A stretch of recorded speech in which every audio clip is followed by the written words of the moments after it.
Elasticity में मतलब बहुत डाइसी है कुछ चीज़ें। जैसे पहले क्या था, elastic potential energy, Poisson ratio, ये सब कुछ पढ़ना होता था। अभी क्या है कि उनका कोई जिक्र नहीं है। मेंस के सिलेबस में भी जिक्र नहीं है, और एडवांस के सिलेबस में भी कहीं पे भी उनका कोई जिक्र नहीं है। मतलब वो टर्म इलास्टिक पोटेंशियल एनर्जी कहीं पे भी लिखा हुआ नहीं है। और दूसरा है पॉइजन रेशियो वाली चीज़ जो है, वो वाली चीज़ भी कहीं लिखी हुई नहीं है। तो ये बहुत डाइसी है कि उसको छोड़ना है या करके रखना है, क्योंकि वो इंपॉर्टेंट टॉपिक्स हैं। और इलास्टिक पोटेंशियल ये कोई एक ऐसी चीज़ नहीं है जिसको वो एक्सपेक्ट करेंगे कि आप नहीं जानते हैं। मुझे तो लगता है ये चीज़ आपको जानना है, इसलिए मैं ये टॉपिक आपको पढ़ा रहा हूँ। बट आप स्ट्रिक्टली अगर सिलेबस को देखेंगे तो सिलेबस में इसका कोई जिक्र नहीं है, एडवांस के सिलेबस में भी जिक्र नहीं है, और मेंस के सिलेबस में भी इसका जिक्र नहीं है। But I think these topics are important as far as this chapter is concern. तो इसलिए मैं वो आपको करा रहा हूँ। उसको कराने से पहले एटलीस्ट दो, मतलब एक एक और चीज़ आपको पहले समझा देता हूँ, उसके बाद फिर हम आगे मूव करेंगे, ठीक है। पहले तो आपको comparison of elastic wire with a spring पहले कराता हूँ। हेडिंग डालिए कंपैरिजन, कंपेयरिंग लिख लो, comparing elastic wire, elastic wire with a spring.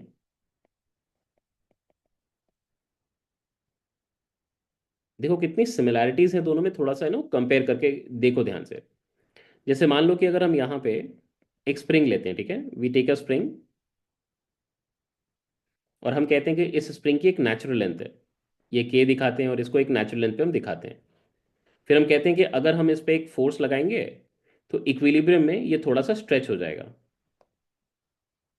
और ये स्ट्रेचिंग हमने दिखा दी इसमें। हमने बोला कि अगर इसमें एक स्ट्रेचिंग एक्स की आ गई है, if it has stretched by some distance x, तो यहाँ पे एक फोर्स एफ लग रही होगी।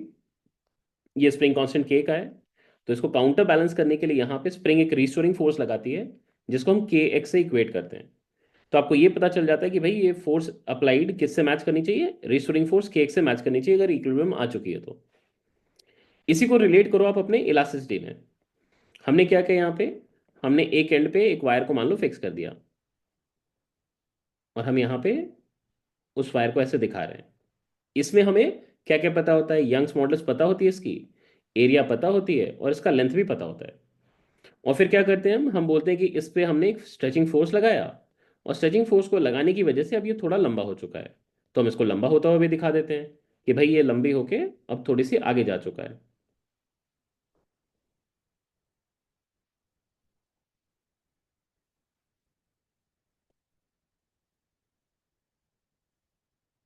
अब यहाँ से यहाँ तक का ये जो इलोंगेशन है, यहाँ पे बस उसको हम एक्स नहीं लिख के हम यहाँ पे डेल्टा एल बोल देते हैं कि भाई ये इलोंगेशन आ गई डेल्टा एल की, और फोर्स एफ लगाया है। फिर से अगर मुझे यहाँ पे भी अगर ये इलोंगेशन निकालनी होती है तो क्या करते हैं, यंग्स मॉडल्स का फॉर्मूला लगाते हैं। और ये यंग्स मॉडल्स का फॉर्मूला लगा के, अच्छा ये इसमें आपको पता है कि फोर्स क्यों लगानी पड़ रही है, क्योंकि ये मटेरियल आपको रिस्टोरिंग फोर्स एक दे रहा है, राइट। और ये रिस्टोरिंग फोर्स को हम जनरली टेंशन से इंडिकेट करते हैं अगर टेंसाइल फोर्स आता है तो ये रिस्टोरिंग फोर्स जो है, मतलब वो अप्लाइड फोर्स एफ से मैच करेगा फिर से। और ये रिस्टोरिंग फोर्स की वैल्यू कितनी आती है आपको याद है, Young's modulus into area divided by L into delta L. याद आ रही है आपको ये? Yes sir. ठीक है। अब आप इस एक्सप्रेशन को और इस एक्सप्रेशन को कंपेयर करो।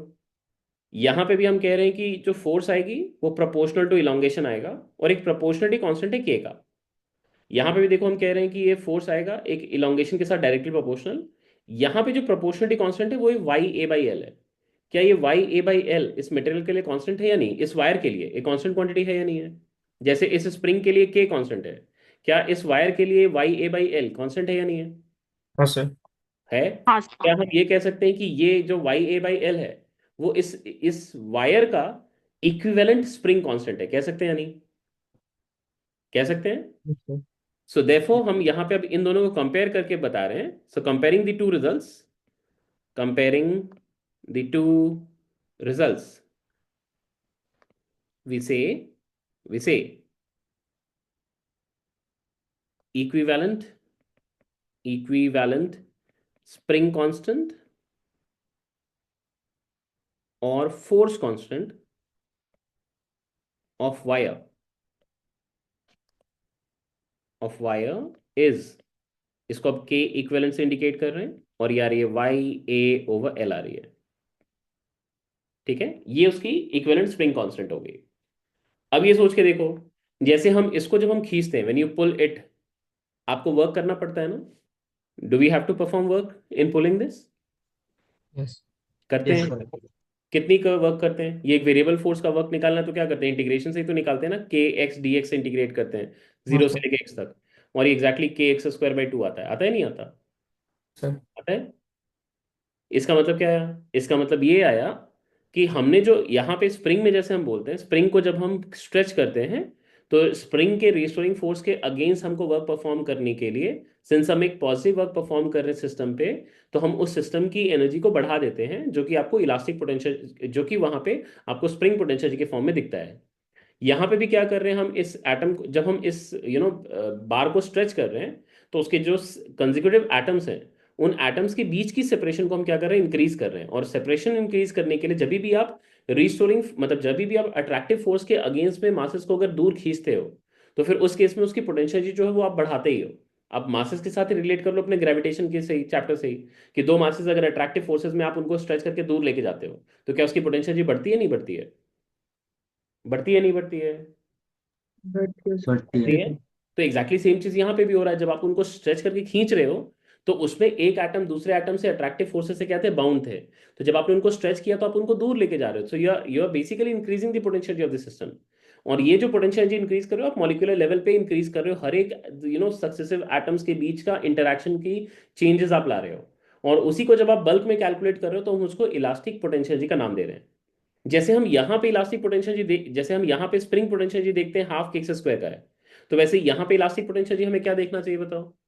क्या देखना चाहिए elastic potential half into K equivalent into elongation का स्क्वायर, राइट? यस। तो बस वही चीज हमारे लिए इलास्टिक पोटेंशियल कहलाएगी अब, ठीक है।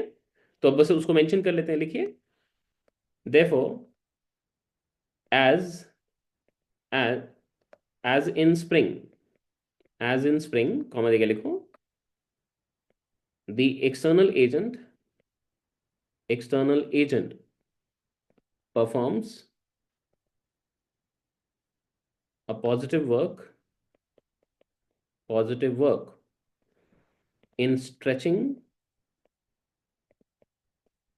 the elastic wire,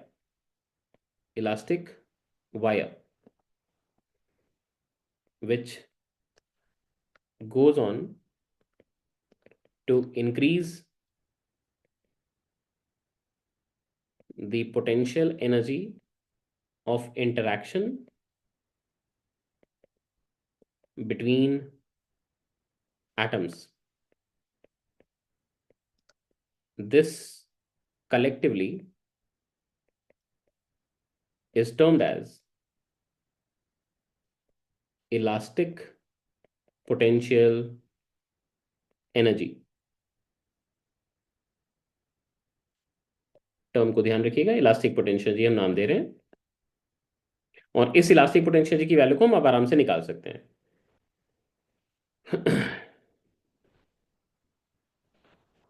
So therefore, elastic potential energy, elastic potential energy, इसको U नाम दे रहे हैं। This will be half of के इक्विवेलेंट इंटू डेल्टा एल, और इसका स्क्वायर कर सकते हैं, ठीक है।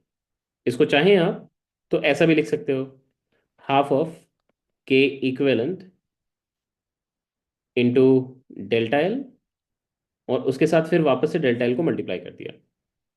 के इक्विवेलेंट इंटू डेल्टा एल, ये क्वांटिटी क्या है? फोर्स है ना, है या नहीं है? Yes sir. तो फाइनल जो इक्विलिब्रियम पोजीशन है वहां का stretching force multiplied with elongation divide by 2 आ रही है। इसी को थोड़ा सा रीअरेंज करते हैं, ठीक है। Let us rearrange this. ये तो आपके पास एक स्टैंडर्ड एक्सप्रेशन हो ही गया, बट इसको रीअरेंज करके एक और स्टैंडर्ड एक्सप्रेशन बनाते हैं जो पॉपुलर है काफी। ये एक्सप्रेशन क्या आती है देखो, हाफ ऑफ, इसको मैं ऐसा लिख रहा हूँ, F/A लिख रहा हूँ, इसको डेल्टा L/L लिख रहा हूँ, और इसके साथ A और L मल्टीप्लाई भी कर दिया, ठीक है। देखो तो कुछ फर्क तो नहीं पड़ा इस एक्सप्रेशन को, क्या ये दोनों सेम ही है? हाँ सर। बट ये क्वांटिटी अब क्या हो गया बताओ? फोर्स पर यूनिट एरिया, ये क्या है? स्ट्रेस है। Stress. Stress. Delta L by delta L क्या है? स्ट्रेन। स्ट्रेन है। और ये ए इंटू एल क्या है? वॉल्यूम। वॉल्यूम वॉल्यूम वॉल्यूम तो इस वॉल्यूम को अगर मैं एनर्जी से डिवाइड कर दूं, टोटल एनर्जी हमारे पास जो इलास्टिक पोटेंशियल एनर्जी आई है वो तो ऑब्वियसली पूरे वॉल्यूम में है, या सिर्फ और सिर्फ इस एंड पे जहां पे मैंने स्ट्रेच किया है। स्ट्रेचिंग तो आपको पता है ना कि यहाँ यहाँ यहाँ यहाँ यहाँ यहाँ यहाँ पूरा यहाँ है। लगा हुआ है, राइट। सर। हुआ है हर जगह। हाँ सर। यहाँ पे जो दो कंसेक्यूटिव एटम्स थे इस एंड पे, उनके बीच में भी सेपरेशन बढ़ी है। यहाँ पे दो कंसेक्यूटिव एटम्स जो थे उनके बीच में भी सेपरेशन बढ़ी है। इस एंड पे जो कंसेक्यूटिव एटम्स थे उनके बीच में भी सेपरेशन बढ़ी है। तो इसका मतलब ये जो पोटेंशियल एनर्जी जो हम कैलकुलेट कर रहे हैं, ये तो पूरे के पूरे बल्क में है ना, इसके पूरे के पूरे वॉल्यूम में है। इंटायर वॉल्यूम में ये पोटेंशियल डिस्ट्रीब्यूटेड है। तो इसलिए एक लॉजिकल क्वांटिटी कैलकुलेट करने के लिए बनती है एनर्जी डेंसिटी, जिसको बोलते हैं। एनर्जी डेंसिटी का मतलब है elastic potential energy stored per unit volume. अब हम उसके लिए क्या करना पड़ेगा, हम बस मुझे एनर्जी स्टोर तो हम निकाल ही चुके हैं, उसके साथ वॉल्यूम को डिवाइड कर देना पड़ेगा। तो ये वाली क्वांटिटी को तो ऑलरेडी मैं यहाँ पे वॉल्यूम वी के लिए यहाँ पे सब्स्टिट्यूट करता हूँ, this is V, volume of material. And therefore अब मैं एक नया टर्म डिफाइन कर रहा हूँ, elastic potential energy density. Elastic potential energy density. अब इसको मैं यहाँ पे U बाई वी लिख रहा हूँ, और ये क्वांटिटी हो जाएगी half of stress multiplied with strain हो जाएगी। ठीक है, अब ये एक स्टैंडर्ड रिजल्ट है आपके लिए जो आपको याद रखनी है। इसको देख के अगर कोई आपसे ये बोले कि एनर्जी डेंसिटी का आप स्ट्रेस के साथ ग्राफ प्लॉट करो, ग्राफ कैसा आएगा? अगर मान लो कि हम वाई एक्सिस पे एनर्जी डेंसिटी को प्लॉट कर रहे हैं और एक्स एक्सिस पे स्ट्रेस को प्लॉट कर रहे हैं, कैसा ग्राफ आएगा? वीकली पोर्शन कैसा ग्राफ आएगा बताओ, नेचर ऑफ ग्राफ बताओ। Straight line straight line percent आएगा। कितने लोग अग्री करते हैं स्ट्रेट लाइन आएगा? सर पैराबोलिक आएगा। पैराबोलिक आएगा सर। स्ट्रेट लाइन तो बिल्कुल नहीं हो सकता, क्योंकि स्ट्रेन खुद किस पे डिपेंडेंट है? स्ट्रेस पे डिपेंडेंट है या इस नहीं पे स्ट्रेन? हाँ। हाँ सर स्ट्रेस पे डिपेंड।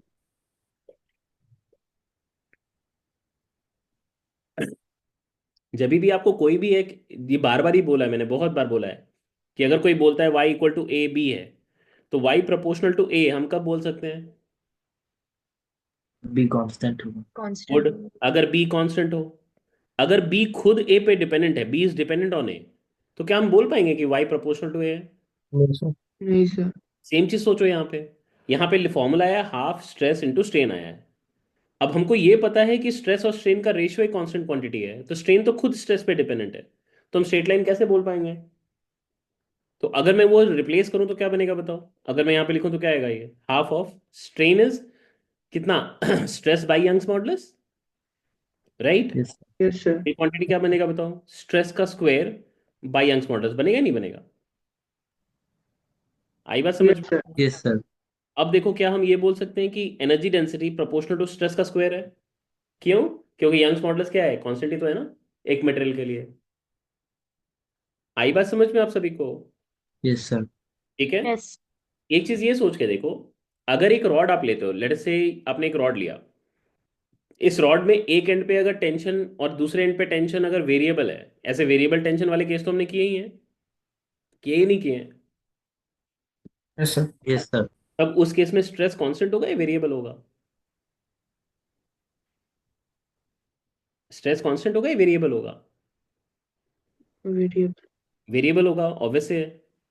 तो ये एनर्जी डेंसिटी भी तो वेरिएबल आएगी। Sir. Yes sir. Yes sir. तब क्या हम पूरे इलास्टिक वायर का, जैसे इसमें हमने किया, हमने बोल दिया कि भाई इसमें टोटल एनर्जी स्टोर्ड हमने एक बार में निकाल दिया, क्या उस तरह के सिचुएशन में हम क्या एनर्जी डेंसिटी एक बार में निकाल पाएंगे या इंटीग्रेट करना पड़ेगा? इंटीग्रेट करना पड़ेगा। इंटीग्रेशन करना। इस वजह से अब हम इसको अगर जनरलाइज करना चाहते हैं तो हमें क्या लिखना चाहिए यहाँ पे? D U by D V लिखना चाहिए। क्या आपको बात समझ आ रही है? क्या आपको बात यस समझ आ सर। रही है? Yes sir. क्योंकि D U by D V क्या इंडिकेट करता है? अगर एक छोटा सा एलिमेंटल वॉल्यूम आप डी वी चूज करते हो, उसमें जितनी एनर्जी स्टोर्ड है अगर उसको डी यू लिखते हो, तो D U by D V will indicate energy density in that volume. आई बात समझ में आपको? Yes sir. आई बात समझ में आपको? Yes sir. Yes sir. अब इसको यूज करके हम क्या कर सकते हैं? अगर वेरिएबल डेंसिटी का भी वायर है, मतलब वेरिएबल स्ट्रेस का भी वायर है, तो उसमें हम उस जगह का किसी एक रैंडम लोकेशन का स्ट्रेस लिख के इस डीवी से मल्टीप्लाई करके, यहाँ पे डीवी मल्टीप्लाई करेंगे और इसको इंटीग्रेट कर देंगे, तो क्या मुझे टोटल एनर्जी नहीं मिल जाएगी? Yes sir. आई बात समझ में आपको? तो इसी वजह से हम इसको u बाई वी नहीं लिख के हमेशा इसको du बाई डी वी की तरह ही याद रखेंगे। ठीक है, ध्यान रहेगा आपको। Yes sir. ठीक है, इनको याद रखेंगे सभी कोई। ठीक है, इस कंसेप्ट को भूलना नहीं। ठीक है, कि आप वेरिएबल डेंसिटी के साथ अगर डील कर रहे हो तो फिर उस केस में आपको ये एक्सप्रेशन को एक वेरिएबल की तरह ही ट्रीट करके फिर इंटीग्रेट करके ही निकालना पड़ेगा। आप उसके अलावा कोई ऑप्शन नहीं है आपके पास। ठीक है, स्प्रिंग में क्या होता है, स्प्रिंग के हर एक क्रॉस सेक्शन में आप हमेशा टेंशन सेम देखते हो, बट इलास्टिक वायर में आप हर सेक्शन पे अलग अलग टेंशन भी देख सकते हो। तो ये एक बेसिक सी डिफरेंस है, ध्यान रखिएगा इन चीज का। ठीक है, इसलिए स्प्रिंग से आप फोर्स कैलकुलेशन वाला पार्ट जो है वो कंपैरिजन करके निकाल सकते हैं, बट आप as far as energy is concern, वो अगर यूनिफॉर्म स्ट्रेस का केस है तो आप निकाल सकते हैं। अगर यूनिफॉर्म स्ट्रेस का केस नहीं है तो स्प्रिंग से कंपेयर करके आप नहीं निकाल सकते। आई बात समझ में आपको। Yes sir. Yes sir. ठीक है, तो यहाँ पे जस्ट मैं उसको मेंशन कर दे रहा हूँ for variable stress. Variable stress, अगर स्ट्रेस वेरिएबल है तो आपको एनर्जी टोटल निकालनी है, तो इंटीग्रेशन ऑफ डी यू करना पड़ेगा। और ये डी यू करने के लिए आपको integration of tension at position X by area का square divided by 2 times of Young's modulus into D V which is A D X हो जाएगा। और ये फिर अकॉर्डिंगली आपका इंटीग्रेट होगा तो आपको टोटल एनर्जी मिलेगी। आई होप सबको समझ आई ये एक्सप्रेशन समझ आ गया सबको। सर। Yes sir. ठीक है अब कई बार क्या करते हैं, आपसे ऐसा पूछते हैं कि बताओ एक कॉम्बिनेशन ऑफ वायर दे देंगे आपको। ठीक है, कॉम्बिनेशन ऑफ वायर दे दिया, और कॉम्बिनेशन ऑफ वायर के लिए पूछा कि इक्विवेलेंट यंग्स मॉडल्स बताओ कितनी है, what is the equivalent Young's modulus for a combination of wire. अब वो कैसे निकालते हैं वो सिखाता हूं आपको। इसमें भी आपका इक्विवेलेंट स्प्रिंग कांस्टेंट का ही कंसेप्ट है। इसको मेंशन करते हैं, लिखिए, हेडिंग डालिए इक्विवेलेंट फोर्स कांस्टेंट, पहले लिखो force constant of a combination.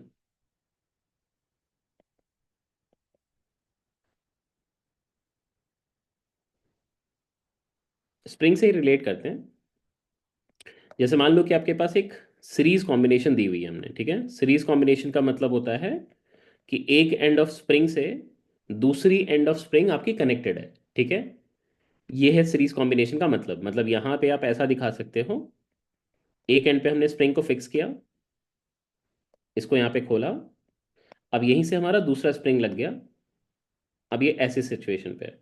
ठीक है, this is K1 and this is K2, और हमको इसका इक्विवेलेंट स्प्रिंग कांस्टेंट फाइंड करना है, कितना आएगा। तो हमें क्या करना है, हम ऐसे सोच रहे हैं कि अगर मान लेते हैं कि हमने यहाँ पे एक फोर्स F लगा रखा है। ठीक है, let us say we have applied a force F। Obviously दोनों में स्ट्रेचिंग आएगी ना, आएगी नहीं stretching, yes sir. Yes sir. आएगी स्ट्रेचिंग, ऑब्वियसली स्ट्रेचिंग आएगी। क्या दोनों में इक्वल स्ट्रेचिंग आएगी या डिफरेंट स्ट्रेचिंग आएगी, सोच के। डिफरेंट। डिफरेंट। डिफरेंट आएगी, किस बेसिस पे कह रहे हैं। के का वैल्यू ए डिफरेंट का में वैल्यू होगा। डिफरेंट है इसलिए। तो K का वैल्यू डिफरेंट है तो क्या चीज़ सेम है दोनों के लिए, ए फोर्स। ए फोर्स है। कैसे कैसे पता चल रहा है, कैसे। स्प्रिंग पे हर पॉइंट में टेंशन सेम है, इसलिए सिंस इक्विलिब्रियम में टेंशन इक्वल टू फोर्स, अगर स्प्रिंग के हर पॉइंट में टेंशन सेम होता है। सही कह रहे हैं आप, कि हम कहीं से भी अगर स्प्रिंग को काट के अगर फ्री बॉडी डायग्राम ड्रॉ करें, जैसे यहाँ से काट के अगर मैं इस सेक्शन का फ्री बॉडी डायग्राम ड्रॉ करूंगा, सिंस ये इक्विलिब्रियम में है तो इधर का फोर्स और इधर का फोर्स क्या होना चाहिए, बैलेंस होना चाहिए। अगर मैं यही चीज़ अगर यहाँ काट के अगर मैं फ्री बॉडी डायग्राम ड्रॉ करता यहाँ से काट के, तब फिर से आप यही बोलते हैं इधर का फोर्स और इधर का फोर्स बैलेंस होना चाहिए। इसका मतलब एटलीस्ट ये आप समझ पा रहे हो कि दोनों में इंडिविजुअली स्प्रिंग फोर्स क्या आएगी, सेम आएगी। इस वजह से दोनों की इलोंगेशन अलग अलग आएंगे। जैसे इसमें इलोंगेशन आ गया x1 का और इसका इलोंगेशन आ गया x2 का, तो नेट इलोंगेशन इस पॉइंट में कितनी आ गई होगी आप बता सकते हैं, x1 प्लस x2 की आ गई होगी, आई होगी नहीं होगी, यस सर। राइट। तो यहाँ पे नेट इलोंगेशन जो आई होगी, नेट इलोंगेशन ये आई होगी आपकी x1 प्लस x2 आई होगी, इसी को मान लेते हैं x है। ठीक है, let us say this is x। अब मैं चाहता हूं कि इसको रिप्लेस करके हम सिंगल एक वायर से रिप्लेस कर दें, मतलब सिंगल स्प्रिंग से रिप्लेस कर दें। अब इसका क्या मतलब होगा, इस कॉम्बिनेशन को मैंने रिप्लेस कर दिया है एक सिंगल इक्विवेलेंट स्प्रिंग कांस्टेंट से। यहाँ पे भी वही फोर्स लगा रहे हैं F, और मैं कह रहा हूँ दिस इज K इक्विवेलेंट। तो अब ऑब्वियस है ना कि इसकी वजह से भी मुझे इस एंड पे जो नेट इलोंगेशन दिखनी चाहिए, इलोंगेशन नेट, वो कितनी दिखनी चाहिए, x की दिखनी चाहिए, नहीं एक दिखनी चाहिए। Yes sir. यस अब ये देखो अगर मैं x की वैल्यू को x1 प्लस x2 लिखता हूँ यहाँ पे, तो ये x की वैल्यू को क्या मैं f बाई के इक्वलेंट लिख सकता हूँ? देखो तो यहाँ पे लिख सकते हैं क्या? Yes sir. और x1 की वैल्यू को क्या हम ये f बाई के वन लिख सकते हैं? और x2 की वैल्यू को क्या हम f बाई के टू लिख सकते हैं? क्योंकि सब में फोर्सेस तो सेम ही है ना? ये भी जस्टिफाई किया हमने, right? Yes sir. Yes, sir. हाँ सर। अब देखो आपको क्या मिल रहा है यहाँ पे। So therefore what you getting is 1/k equivalent is 1/k1 plus 1/k2। देखा आपको? ये आपके पास इक्विवेलेंट स्प्रिंग कांस्टेंट आ गई है। अब यही सिचुएशन को हम यूज करेंगे कहाँ पे? Now will use this for elastic wires. अगर मान लो हमारे पास ऐसे दो इलास्टिक वायर्स होते हैं, ठीक है? जैसे यहां से इमेजिन करो हमने एक वायर लिया और इस वायर के साथ एक और वायर जोड़ दिया। दोनों की एरिया सेम लेनी पड़ेगी आपको, दोनों की एरिया एक ही होगी, लेंथ अलग अलग हो सकती है। तो इस वायर के लिए हमने यंग्स मॉडुलस y1 लिया है, लेंथ l1 लिया है और एरिया a लिया है, ठीक है? इसके लिए यंग्स मॉडुलस हमने y2 लिया है, लेंथ l2 लिया है और एरिया a लिया है। अब हम ये जानना चाहते हैं इसके लिए, बताओ इक्विवेलेंट यंग्स मॉडुलस कितनी होगी? तो फोर्स कांस्टेंट के लिए तो सेम रिलेशन होल्ड करेगा। और फोर्स कांस्टेंट था क्या, याद है आपको? वाई ए बाई एल था, रिमेंबर? सर। तो अगर मैं इसको रिप्लेस कर रहा हूं एक सिंगल रॉड से, सोचो एक सिंगल रॉड से रिप्लेस कर रहा हूं, तो उस सिंगल रॉड की डायमेंशन तो इससे मैच करनी चाहिए। तो ये कितने लेंथ का रॉड है हमारे पास? L1 प्लस L2 लेंथ का है ना? है या नहीं है? हाँ सर। Yes sir. तो ये रॉड हो गया हमारे पास। इक्विवेलेंट हमको नहीं पता कितना है, बट एटलीस्ट लेंथ हमको पता है ये L1 प्लस L2 का है और एरिया हमारा ए का ही है। तो अब ये फॉर्मूला यूज करो, 1/k equivalent is y equivalent into A over L1 plus L2। This should be equal to k1 की वैल्यू को लिख रहे हैं यहाँ पे y1a by L1 plus y2a over L2। अगर आप देखोगे तो, सॉरी, एरिया कॉमन टर्म है, कट जाएगा और यहाँ से आपके पास रिलेशन आ गया L1 plus L2 divided by y equivalent is L1 by y1 plus L2 by y2 आ गई। क्लियर सबको? हाँ सर। अगर लेंथ भी सेम होते तो क्या होता? यहाँ पे इधर देखो क्या होता, यहाँ पे कट के 2 आ जाता, ये 1 रह जाता, ये 1 रह जाता, होता ना? Yes, sir. यस और सर। उसमें क्या था, 2y1 y2 by y1 plus y2 हो जाता। तो अगर लेंथ सेम होते, if L1 was equal to L2, then मतलब ज्योमेट्री सेम होती, एरिया तो वैसे ही सेम था, अब हमने लेंथ को भी सेम ले लिया, देन y इक्विवेलेंट की वैल्यू आती है आपके पास 2y1 y2 divided by y1 plus y2 होता। ठीक है, क्लियर हो गया सबको? आगे बढ़ जाए। हाँ सर।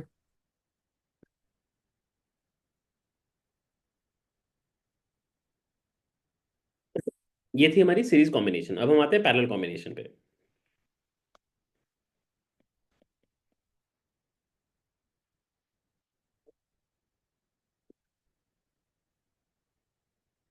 पैरेलल कॉम्बिनेशन का मतलब है दो स्प्रिंग साइमल्टेनियसली किसी ऑब्जेक्ट पे फोर्स लगा रहे होंगे।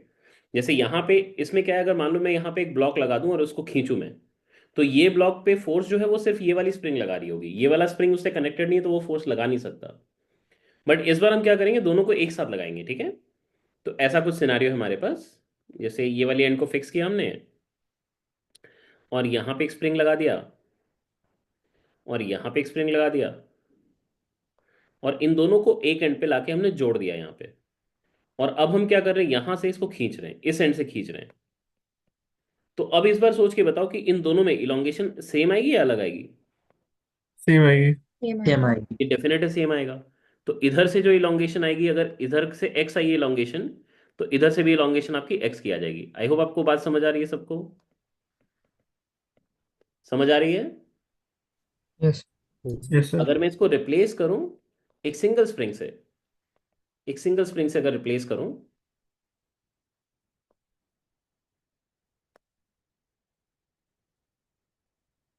इसको मैं के इक्विवेलेंट कह रहा हूं, तो ऑब्वियसली इसमें भी इलोंगेशन आपकी सेम आनी चाहिए थी, इसमें भी आपकी एक्स की इलोंगेशन आनी चाहिए थी।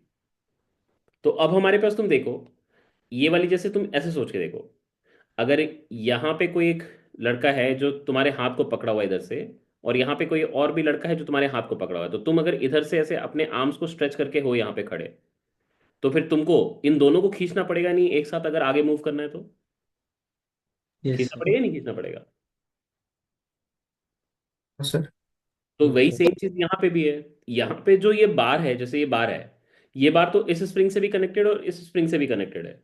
तो जब आप इसको खींचोगे तो इधर से भी रिस्टोरिंग फोर्स मिलेगी और इधर से भी रिस्टोरिंग फोर्स मिलेगी। क्या आपको ये बात समझ आ रही है? ठीक है, तो रिस्टोरिंग फोर्स उसको दोनों एंड से मिलने वाला है। इधर से भी मिलेगा कितने का, K1x का, इधर से भी मिलेगा कितने का, K2x का। तो अगर मैं नेट फोर्स F की वैल्यू को कैलकुलेट करूं तो ये F की वैल्यू को हमें क्या लिखना चाहिए, क्या लिखना चाहिए, K1x प्लस K2x लिखना चाहिए, नहीं लिखना चाहिए। Yes sir. और यस यही F को अगर मैं यहां से निकालूं तो कितना आएगा, K इक्वेलेंट इंटू एक्स आएगा। So this becomes K equivalent into x. तुम देखो यहाँ पे x कॉमन था, कट गया, और यहाँ से आपको K इक्वेलेंट की वैल्यू मिल गई है। सो K equivalent becomes K1 plus K2 हो गई है। ये आपके पैरेलल कॉम्बिनेशन का केस हो गया। पैरेलल कॉम्बिनेशन में दोनों स्प्रिंग आपकी साइमल्टेनियसली उस ऑब्जेक्ट पे फोर्स लगाते हैं जिस पे भी ये कनेक्टेड है। इसमें इलोंगेशन आपको हमेशा, जो भी इलोंगेशन हो या कॉम्प्रेशन हो, एक ही दिखेगा। बट जब हम सीरीज कॉम्बिनेशन की बात करते हैं तो एक ही स्प्रिंग आपके ऑब्जेक्ट पे फोर्स लगाता है, दोनों नहीं लगाता। और उस केस में स्प्रिंग फोर्स सेम होती है, इलोंगेशन सेम नहीं होते। आई होप आपको बात समझ आ गई है। ठीक है। Yes sir. अब इसी में अगर मैं यहाँ पे इस इन स्प्रिंग को रिप्लेस कर दूं और यहाँ पे अगर इलास्टिक वायर लगा दूं, सोचो। ठीक है, जैसे पिछली बार हमने किया, उसको इलास्टिक वायर्स के लिए यूज़ किया, अब यही सेम चीज़ को हम यहाँ पे भी यूज़ कर रहे हैं। तो इमेजिन करो कि हमारे पास ऐसा सिनारियो है, ये हमने एक इलास्टिक वायर लिया और यहाँ पे एक और इलास्टिक वायर लिया। इस बार लेंथ हमको सेम लेना पड़ेगा, बट क्रॉस सेक्शन हम अलग अलग ले सकते हैं। We can take different cross section, but length हमको सेम लेना पड़ेगा। ये देखो, हमने एक को पतला लिया और एक को मोटा लिया है। और इमेजिन करो यहाँ पे एक प्लेट से ये लोग जुड़े हुए हैं। ठीक है, ये लोग एक प्लेट से जुड़े हुए हैं यहाँ पे, और इस प्लेट को आप इधर पकड़ के खींच रहे हो। इसके लिए Young's modulus Y1, area A1 और लेंथ L। इसके लिए Young's modulus Y2, area A2 और लेंथ L। अब हमसे पूछा क्या जा रहा है, इसका इक्विवेलेंट पूछा जा रहा है। तो पहली चीज तो ये है कि इसको रिप्लेस करना पड़ेगा, तो मुझे एग्जैक्टली इसी डायमेंशन का ऑब्जेक्ट लेना पड़ेगा। तो लेंथ क्या है, लेंथ तो L है। और एरिया क्या हो जाएगा, अब एरिया इन दोनों का समेशन हो जाएगा। तो एरिया आपको A1 प्लस A2 अब दिखने लगेगा इसके लिए। तो इसके लिए यंग्स मॉडुलस अपने को नहीं पता, वो निकालनी है। एरिया अपने को पता है, अब A1 प्लस A2 लेना पड़ेगा।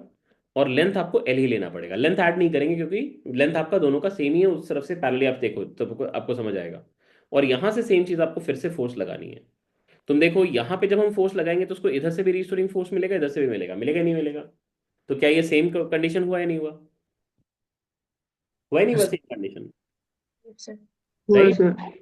तो बस अब इसको लिखो यहाँ पे डायरेक्टली, वो के इक्विवेलेंट का रिजल्ट को लिखते हैं यहाँ पे। Let us right that.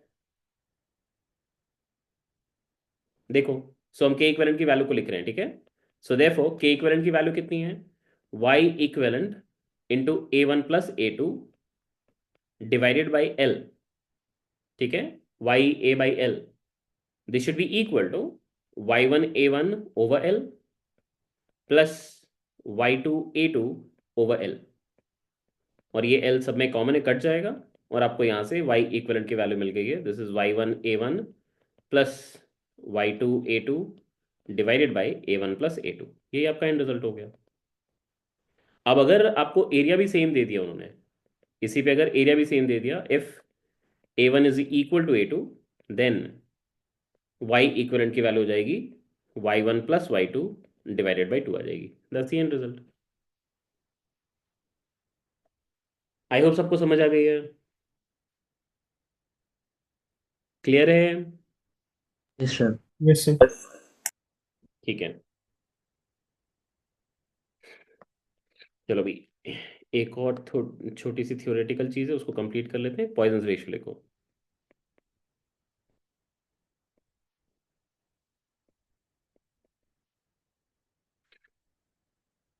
इसको सिग्मा से इंडिकेट करेंगे, ठीक है। पॉइजन रेशियो को सिग्मा से इंडिकेट करेंगे। ना पॉइजन रेशियो का मतलब क्या, देखो, अगर मान लो कि आपके पास एक यू नो इलास्टिक वायर है, आप उस इलास्टिक वायर को एक टेंसाइल स्ट्रेस देते हो, मान लो। ठीक है, you are giving a tensile stress, मतलब लॉन्गिट्यूडनल स्ट्रेस के लिए ही आपको ये चीज़ें डिफाइन करने को मिल रही है। तो आपने क्या किया, इसको टेंसाइल स्ट्रेस दिया, तो इधर से खींचा आपने और इधर से भी खींचा, आपको दिखा कि ये मेटल थोड़ी लंबी हो गई है। आपको पता है ना कि अगर ये मटेरियल लंबी होगी तो साइडवेज ये थोड़ा पतला हो जाएगा, होगा ही नहीं होगा? आप रबर बैंड को ही खींच के देखो, यस। रबर बैंड जब लंबा होता है तो साइडवेज क्या होता है, पतला हो जाता है, नहीं पतला हो जाता? Yes sir. राइट। इससे पहले तक हमने ये डिस्कशन नहीं किया क्योंकि आपको पता है कि वो जो चेंजेस आते हैं लेंथ में भी बहुत छोटे होते हैं, तो साइडवेज तो और भी छोटे आएंगे, इसलिए हम कभी इसका डिस्कशन नहीं किया। बट वो छोटे चेंजेस भी कितने आ रहे हैं हम उसको निकालने में इंटरेस्टेड हैं अब, तो अब उस चीज़ों की बात कर रहे हैं। तो हमको ये दिखा कि भाई ये लेंथ जो है अब ये थोड़ी सी लंबी होके थोड़ी सी आगे निकल चुकी होगी, तो मैंने इसको थोड़ा सा लंबा करके ऐसा दिखा दिया। साथ में इसको अब थोड़ा पतला भी बनाना है हमें, तो यहाँ से इसको थोड़ा पतला भी कर दिया।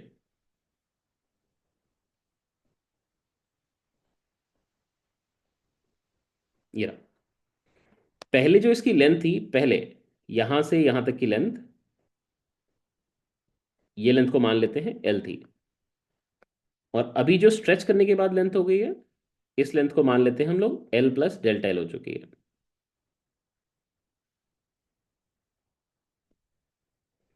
पहले की जो डायमीटर थी, ये डायमीटर को मान लेते हैं डी था, और अभी जो स्ट्रेचिंग के बाद की डायमीटर, इसको डी प्लस डेल्टा डी लिख देते हैं। प्लस लिख रहा हूं, शॉक्ड मत होना, क्योंकि ये टेंसाइल स्ट्रेस है, तो उस केस में ये लेंथ आपका चेंज पॉजिटिव आएगा, और ये जो डेल्टा डी है वो नेगेटिव आएगा। ये डेल्टा डी खुद नेगेटिव है। आ रही बात समझ में आपको क्या बोल रहा हूं मैं? ठीक है। Yes sir. Yes delta sir. D है चेंज, तो चेंज तो पॉजिटिव नेगेटिव दोनों ही हो सकते हैं ना। यही चीज अगर आप इसने कंप्रेस किया होता, अगर आपने साइडवेज से दोनों सोचो, दोनों तरफ से अगर दबा रहे होते, तब उस केस में क्या होता, उस केस में लेंथ छोटा हो जाता और साइडवेज क्या होता, ये मोटा हो जाता। तो इसलिए ये डेल्टा डी और डेल्टा एल, ये दोनों अपने अपने साइन को एडजस्ट करेंगे जैसे आप स्ट्रेस या स्ट्रेन देंगे। इसमें एक चीज देखी गई है कि जब हम इसको लॉन्गिट्यूडनल स्ट्रेस में डालते हैं, तो इसका जो ट्रांसवर्स स्ट्रेन है, इस डायरेक्शन में जो स्ट्रेन आ रही है इसको ट्रांसवर्स स्ट्रेन कह रहे हैं, और इस डायरेक्शन में जो स्ट्रेन आ रही है उसको लॉन्गिट्यूडनल स्ट्रेस कह रहे हैं, स्ट्रेन कह रहे हैं। तो ट्रांसवर्स स्ट्रेन और लॉन्गिट्यूडनल स्ट्रेन का जो रेशियो है, वो इफेक्टिवली इस मटेरियल के लिए कांस्टेंट क्वांटिटी होती है, जैसे डेंसिटी है, यंग्स मॉडुलस है, ये सब जैसे उस मटेरियल के लिए कांस्टेंट क्वांटिटी होती है, वैसे ही ये जो पॉइजंस रेशियो है वो उस मटेरियल के लिए कांस्टेंट क्वांटिटी होती है। तो आपको क्या करना है, यहाँ पे पॉइजंस रेशियो अब डिफाइन करनी है, तो सिग्मा की वैल्यू को जो हम लिखेंगे, that will be ratio of transverse strain and longitudinal strain.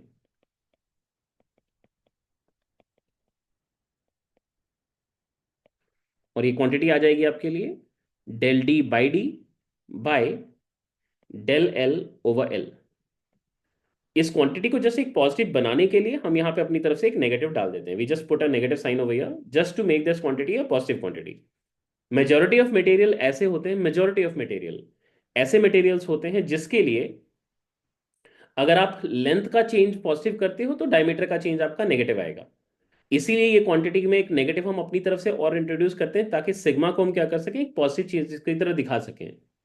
But nature में ऐसे मटेरियल्स भी एग्जिस्ट करते हैं जिसमें अगर आप लेंथ को बढ़ाओगे तो डायमीटर भी बढ़ता है। उनको उनके लिए जब आप पॉइजंस रेशियो निकालोगे ना, तो वो नेगेटिव ही रह जाएगा, क्योंकि ये टर्म भी पॉजिटिव है, ये टर्म भी पॉजिटिव है। तो रेशियो पॉजिटिव हो गया, इसके साथ एक नेगेटिव लगा दिया तो वो एक नेगेटिव आ गया। वो पर्टिकुलर कैटेगरी ऑफ सब्सटेंस को हम ऑक्जेटिक्स कहते हैं। ऑक्जेटिक्स, ऑक्जेटिक्स हमारे सिलेबस का पार्ट तो वैसे पहले भी नहीं था, बट एक फैक्ट की तरह जस्ट इसको याद रखना है एटलीस्ट, कि पॉइजंस रेशियो कोई पूछे नेगेटिव हो सकता है नहीं हो सकता, तो पॉइजंस रेशियो नेगेटिव हो सकता है, वो स्पेशल काइंड ऑफ मटेरियल है, ऑक्जेटिक्स कहते हैं उनको। मैं एक बार उसका एक छोटा सा आपको एक एनिमेशन भी दिखाता हूँ ताकि आप समझ सकें उस चीज़ को कि कैसे आता है वो ऑक्जेटिक्स।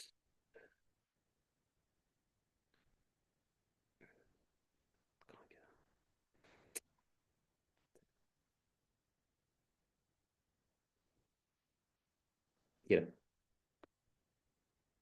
ये देखो, आप अगर नोटिस करोगे तो तुम देखो इसको एक तरफ से पकड़ के ऐसे खींच रहे हैं, और खींच रहे हैं तो तुम देखो सारा डायमेंशन इसका बढ़ रहा है। Can you see this? Yes sir. क्या कोई भी ऐसा डायमेंशन है जो इसका छोटा हो रहा है? खींचने के बाद क्या कोई भी डायमेंशन है जो छोटी हो रही है इसकी? No sir. नहीं। दिख रही है आपको? ये जनरली शू मैन्युफैक्चरर्स इन चीज़ों को यूज़ करते हैं, जहां पे वो स्ट्रेस इक्वली डिस्ट्रीब्यूट करवाना चाहते हैं हर जगह पे, तो उसमें यूज़ होती है ये सब चीज़ें। आई होप आपको समझ आएगी ये एक पर्टिकुलर काइंड ऑफ मटेरियल जिससे ऐसे फैक्ट की तरह याद रखो, ठीक है। ये नेगेटिव हमने डाला है क्योंकि मेजोरिटी ऑफ मटेरियल ऐसे ही होते हैं जिसमें आपका अगर एक साइड अगर लंबा होगा तो दूसरी साइड छोटा होगा ही होगा, इसी वजह से नेगेटिव डाली गई है। बट अगर आप बात करें कि नेगेटिव वैल्यूज पॉसिबल है या नहीं, तो नेगेटिव वैल्यूज भी पॉसिबल हैं, ठीक है। तो ये चीज़ को ध्यान रखिएगा। तो इसको जस्ट मेंशन कर लीजिएगा कि ये एक कांस्टेंट क्वांटिटी है, इसमें मेंशन कर लेते हैं, it's a constant quantity for a given material. Material, ठीक है, ध्यान रखिए, constant for a given material, material dependent है।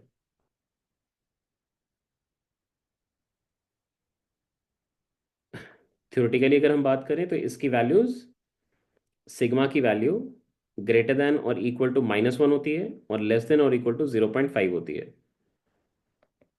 नेगेटिव वैल्यूज जिसके लिए आ रहे हैं, नेगेटिव वैल्यूज फॉर ऑक्जेटिक्स, ठीक है। ये मटेरियल है, एक पर्टिकुलर टाइप का मटेरियल सोचो।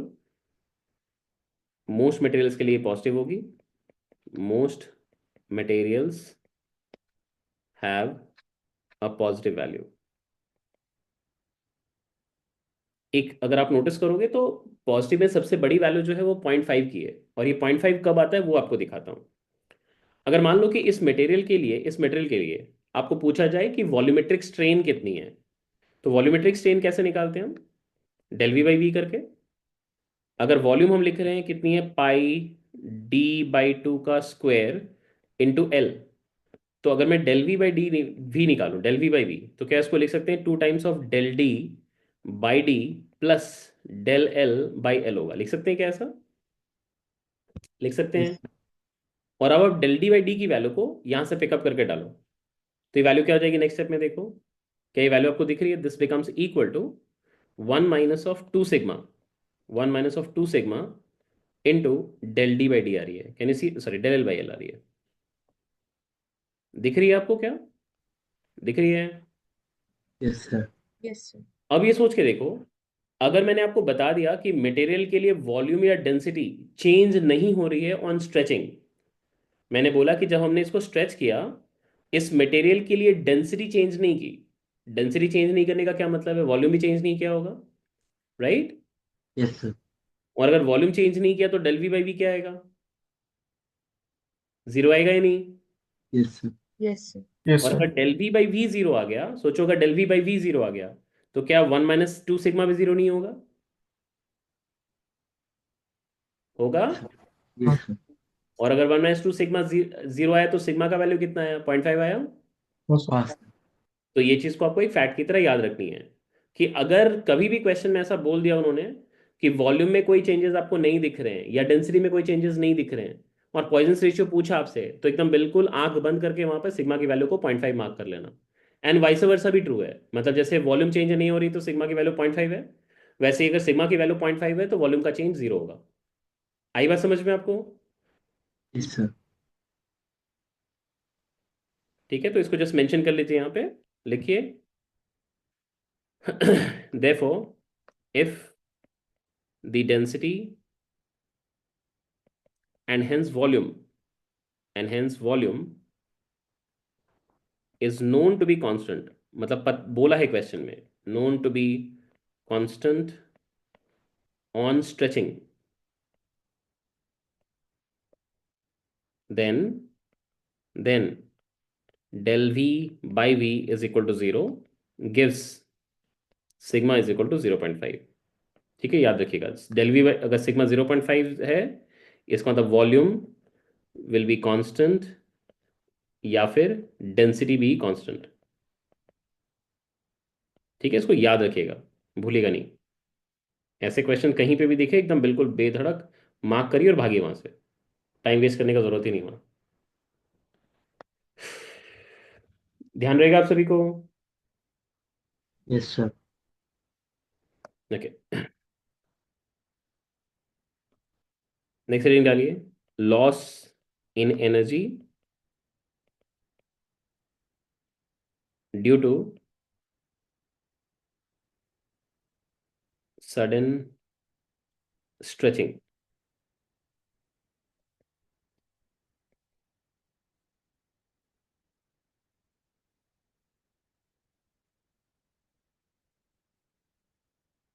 देखो इलास्टिक फोर्सेस जो है ना वो एक डिसिपेटिव फोर्सेस की तरह, कंजर्वेटिव फोर्स की तरह भी बिहेव करते हैं, जहाँ पे वो एनर्जी कुछ उसमें एटम्स के बीच में वो स्टोर करके रखते हैं। और साथ में ये डिसिपेटिव फोर्स की तरह भी एक्ट करता है। वो आपको ग्रेजुअली समझाता हूँ एक एग्जांपल के थ्रू। मान लो कि अगर हमारे पास सपोजिटली ये सिचुएशन है, एक सिंपल से एग्जांपल से लेते हैं जिससे आप जल्दी रिलेट कर पाएंगे। इमेजिन करो कि हमने यहाँ पे एक इलास्टिक वायर लिया और ये इलास्टिक वायर को मैंने यहाँ पे अपने नेचुरल लेंथ पे लेके छोड़ दिया। ठीक है, मतलब यहाँ पे अभी वायर अपने नेचुरल लेंथ पे है, this is natural length of wire, and block released है, ब्लॉक रिलीज्ड फ्रॉम रेस्ट है। ठीक है, रेस्ट से हमने रिलीज कर दिया उसको गिरने के लिए।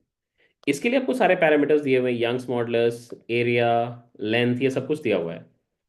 और अब हमसे ये जानना चाह रहे हैं कि भाई बताओ कि ग्रेविटेशनल पोटेंशियल का लॉस इसका कितना है, आप ये बता दो। उसके बाद फिर ये भी पूछ रहे हैं हमसे कि बताओ इसमें इलास्टिक पोटेंशियल कितनी स्टोर हुई है। एक बार ये करके कैलकुलेट करते हैं। तो हमने ये समझा कि भाई इसको अगर मैंने छोड़ा तो ये थोड़ा सा नीचे आ गया होगा, तो यहाँ से इसको थोड़ा सा नीचे लेके आ जाते हैं। ये मास अभी नीचे आ चुकी है। इस लेवल से यहाँ तक का जितना डिस्टेंस वो नीचे आया है, इस डिस्टेंस को मान लेते हैं कि ये डेल्टा एल है। ठीक है, अगर ये डेल्टा एल है तो ग्रेविटेशनल पोटेंशियल की लॉस कितनी हुई है, आप ये बताओ। ये लॉस कितनी की हुई है? M G into delta L हुई है, नहीं हुई है? हुई है।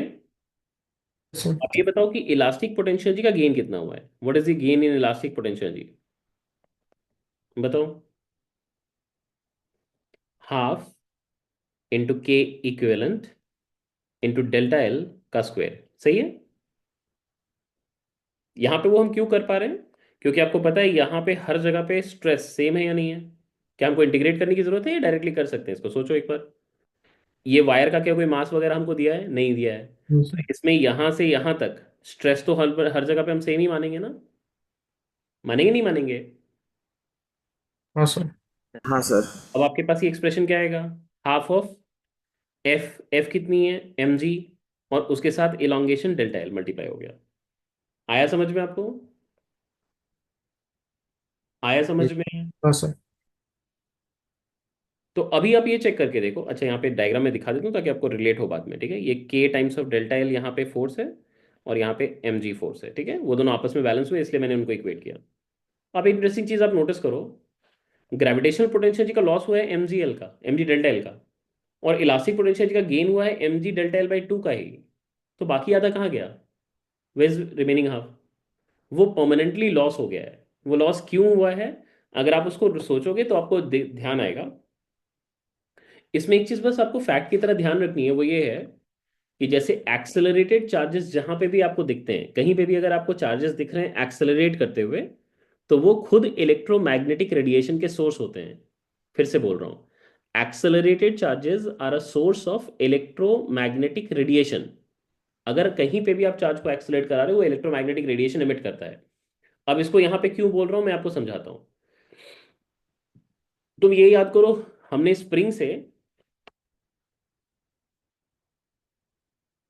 हमने यहाँ पे स्प्रिंग से अगर एक मास को लटका दिया होता, ये मास एम को रिलीज कर दिया होता नेचुरल लेंथ वाले पोजीशन से। इसमें याद है आपको, इक्विलिब्रियम में इलोंगेशन जब आती है इक्विलिब्रियम में, तो ये आती है एम जी बाई के की। बट अगर मुझे मैक्सिमम इलोंगेशन पूछते हैं तो वो टू एम जी बाई के का आता है। याद है आपको? याद है? Yes sir. Yes sir. Right, sir. क्योंकि ये ऑसिलेटिंग सिस्टम होती है ना, याद है आपको?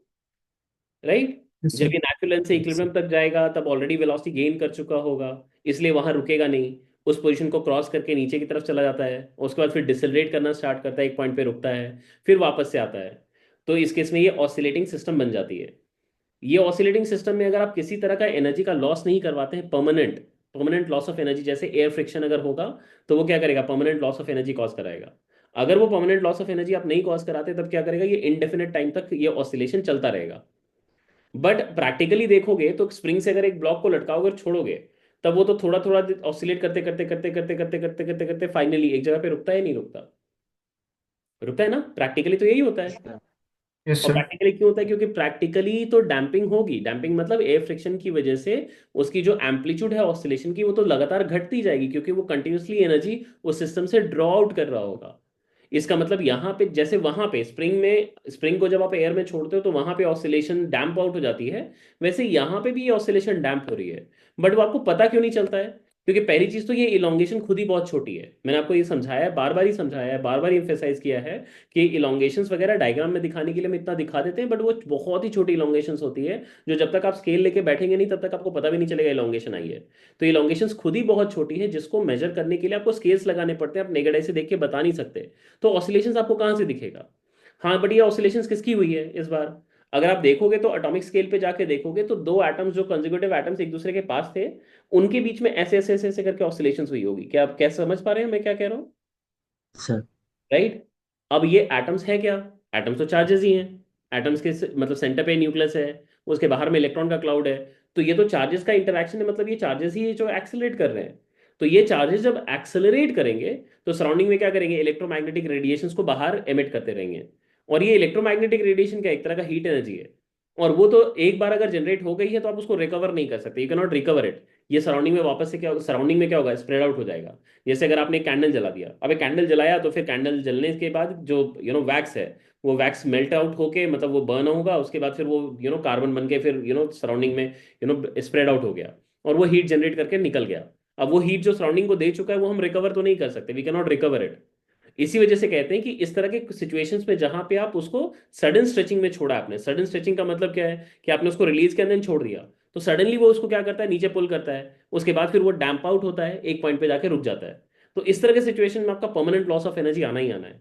बट यही चीज अगर आपने उसको ग्रेजुअली इमेजिन करो, अगर इस ब्लॉक के नीचे मैंने अपना हाथ रखा होता और उसको ग्रेजुअली धीरे धीरे धीरे धीरे धीरे करके मैंने लोअर किया होता, तो स्प्रिंग से रिलेट करो, वही स्प्रिंग वाले एग्जांपल से रिलेट करो। अगर स्प्रिंग से एक मैं ब्लॉक को लटका के छोड़ दूं और मैं उसके नीचे अपना हाथ रखे रहूं, तो क्या ये ब्लॉक को कभी मैं एक्सेलरेट करने दे रहा हूँ?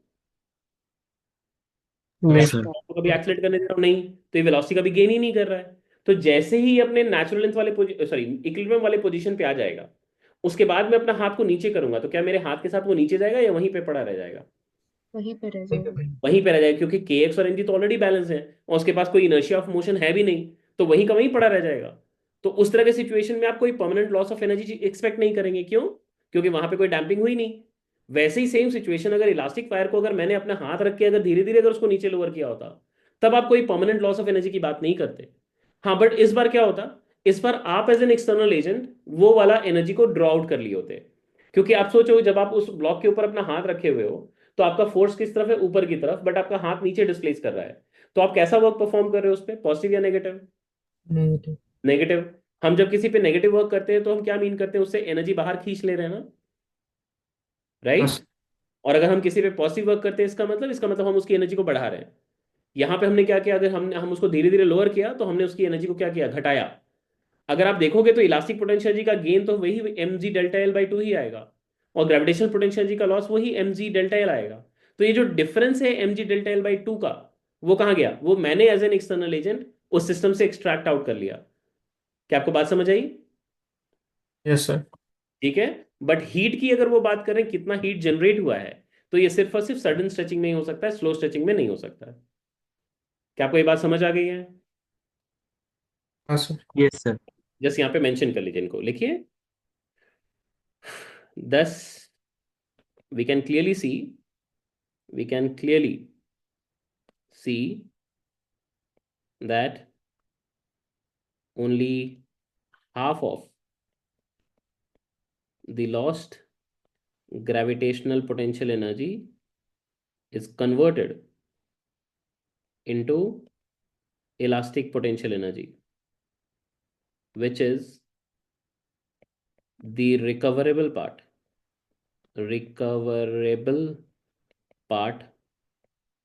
of lost gravitational potential energy. But the remaining half is permanently lost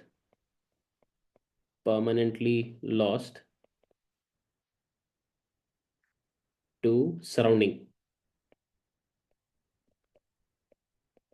as heat energy due to accelerated charges, accelerated charges, which are a source of electromagnetic radiation.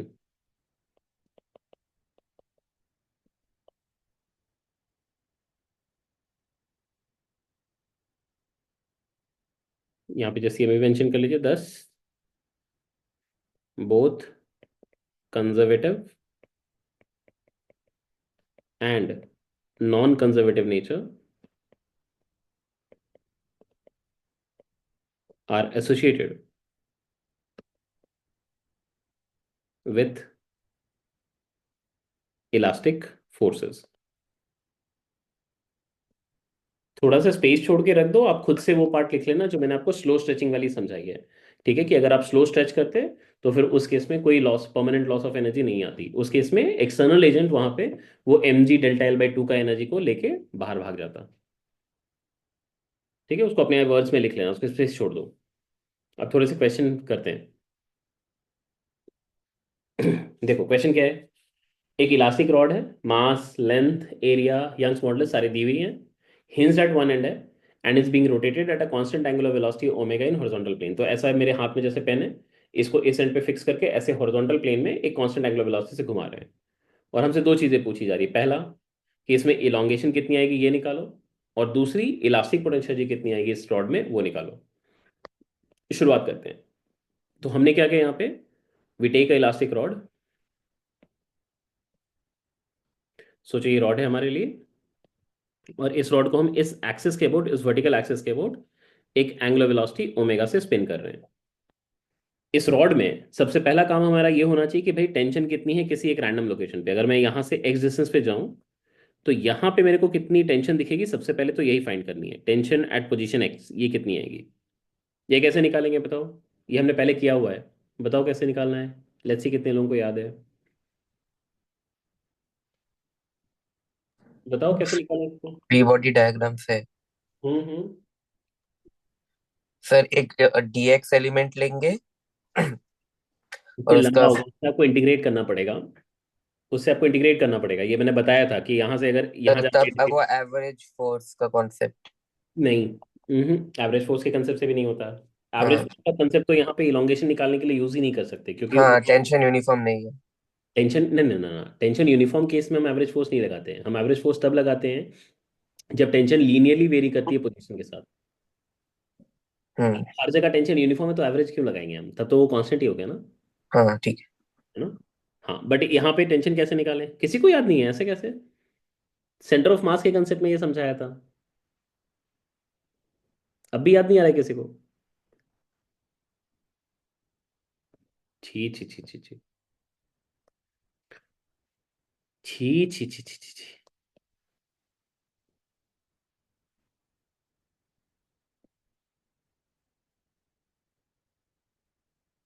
इस सेक्शन का अगर हम फ्री बॉडी डायग्राम ड्रॉ करें, सिर्फ इस section का, ये length में कितनी है, ये लेंथ में कितनी है, L minus x. -x. L-X. इसका सेंटर ऑफ मास कहाँ पे है, उसके बीच में हाँ है सर। है Yes, sir. यहाँ का जो टेंशन है, यहाँ का जो टेंशन है, क्या वही उसको एक्सेलरेट नहीं करा रहा है, करा रहा है ही नहीं करा रहा है, Yes, sir. करा रहा है ही नहीं करा रहा। Yes, sir. तो इसका, इसके सेंटर का distance from axis of rotation कितना है, L+x/2 है क्या। हाँ सर। तो इसके पास कितनी एक्सेलरेशन होनी चाहिए थी, acceleration of centre of mass कितनी होनी चाहिए थी, ओमेगा² इंटू L+x/2 होनी चाहिए थी, नहीं होनी चाहिए थी। Yes sir. अब तो हो ही गया काम खत्म आपका। तो therefore tension at position x should be mass per unit length into उसका length which is L-x into acceleration which is omega into L+x/2। कहाँ इंटीग्रेशन की जरूरत है आपको, किताबें आपको वही सिखाएंगे, जो भी किताब आप फॉलो करोगे सारी किताबों में इंटीग्रेट करके ही निकाला है, किसी में भी ये कंसेप्ट से नहीं निकालते। तो ये हो गई L² - x²। अब क्लियरली आपको दिखेगा कि ये टेंशन जो है वो डिस्टेंस x के साथ लीनियरली वेरी नहीं कर रही है, स्क्वायर ऑफ डिस्टेंस के साथ वेरी कर रही है। इसका मतलब इसके लिए आप एवरेज फोर्स वाले कंसेप्ट को यूज नहीं कर सकते कि एक एंड का टेंशन पता है, दूसरे एंड का टेंशन पता है, तो आप एवरेज फोर्स निकाल दो, उसके बाद फिर इलोंगेशन निकाल लो। वो काम आप नहीं कर सकते। सो यहाँ से एक इंपॉर्टेंट चीज जो आपको ध्यान रखनी है, ये जस्ट आपको रिवाइज भी हो गया कि since tension is not varying linearly, since tension is not varying linearly with position. Tension is not varying linearly with position. We cannot use average force concept. We cannot use average force concept to find elongation. तो हमको क्या करना पड़ेगा? What do we do now? Integrate, और कोई तरीका ही नहीं है। तो x डिस्टेंस पे जाके आपको क्या करना पड़ेगा? dx थिकनेस का एक पतला सा स्ट्रिप चूज करना पड़ेगा, dx थिकनेस का। और इस dx थिकनेस का अब आपको फ्री बॉडी डायग्राम सोचना पड़ेगा कि भाई उसमें तो कुछ ना कुछ तो इलोंगेशन आई होगी। तो अगर मैं इस छोटे से सेक्शन को कंसिडर करूं, if you consider the small section, ये वाले सेक्शन को कंसिडर करें,